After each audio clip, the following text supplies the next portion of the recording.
living soul means he can live his own life alone. ஜீவ ஆத்மா அப்படின்னா அவன் அவனுடைய வாழ்க்கையை மாத்திரம்தான் வாழ முடியும். How many of you understand the word I say now?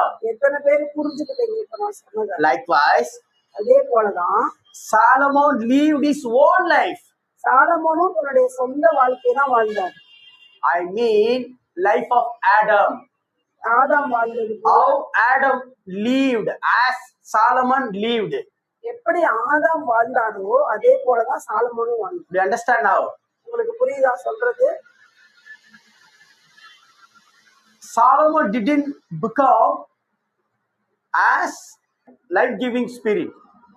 சாலமோனால உயிர்ப்பிக்கிற ஒரு வாழ்க்கையை வாழ முடியல. Because Jesus didn't come ஏன்னா இயேசு on the period of Solomon. ஏனென்றால் சாலமோனுடைய காலத்துல இயேசு வரல.